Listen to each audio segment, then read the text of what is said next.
Hey class, Mr. Modine with another example video to help you prepare for your assessment. So here we have a relatively benign looking problem, but there are some subtleties to this problem that make it a good example to look at. So let's dive in. Hopefully you recognize from the outset that this is a problem of the product rule variety. Why? Because we have a math function here and a math function there, and they're being multiplied together, so this is a product rule problem.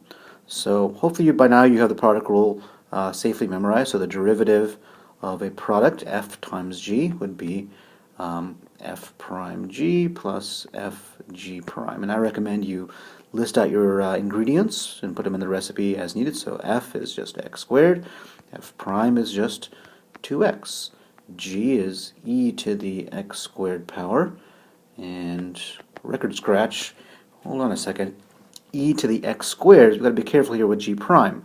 So e to the x is e to the x for its derivative. It's an unusual case where it is its own derivative, but this is e to the x squared. So math within math, hopefully you recognize this as your old friend, the chain rule. So e to the math is indeed e to the math, but its derivative is chained on, and that's 2x. The math part, x squared, its derivative is 2x. So there's g prime right there. So throw them in the pot, so we have f prime 2x times g, which is e x squared, f prime g plus f, which is x squared, times g prime, which is e to the x squared times 2x. So there's our derivative, y prime, or dy dx, a lot of different names for the same thing. Okay, well, a lot of stuff going on here. Let's be careful with how we combine terms. We have 2x e to the x squared first, plus, let's see, these can combine. X squared times 2x would be 2x to the third power, e to the x squared, which is suitable. Oftentimes you'll see this answer in a bit factored of a form. So this is a common term to both, so I can factor that out. So e to the let me give myself some more room. E to the x squared can be factored out, but I also have a 2x appearing in both, right? So I'm going to also factor out a 2x. So frankly, I could factor out this entire first term because it's all out of there now. So 1 plus, well, I got the 2 already. I have 2x's remaining, and I believe that's all that's remaining. So here would be the answer to this problem here. I'd be okay with you leaving it in the previous step, but if you can factor a bit, it's good to recognize that. So product rule, but part of that product rule required the chain rule, as you see from g to g prime.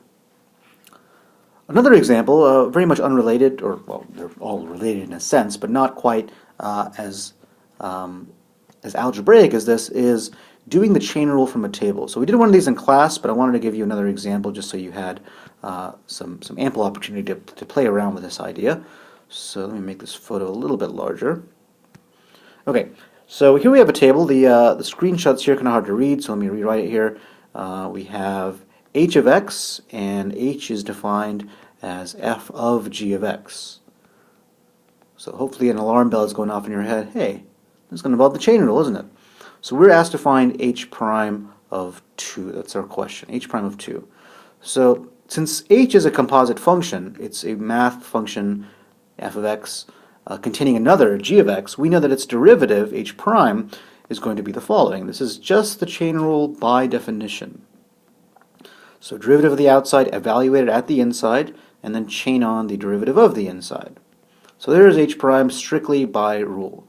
So we're asked to find h prime of 2, so that's going to be f prime g of 2 times g prime of 2. So literally just replacing the x's with the 2's. So notice that g of 2 is the input for f prime. It's within f prime's argument section. So g of 2, so let's look at our table here. G is this column here. G of 2 would be 3. So I'm going to put 3 in right there. So that's the output, but immediately the output becomes the input of our old friend f prime. So f prime of what was 3, so f prime of 3, let me erase this, f prime of 3 is f prime of 3, looks like right here we have 1/2. So f prime of 3 is going to be 1/2. So I'm going to have to write this over here, 1/2. We also have this g prime of 2 chained on, so let's not forget it. G prime of 2, well, G prime is the last column. 2 looks like it's 1. So 1/2 times 1 famously is 1/2.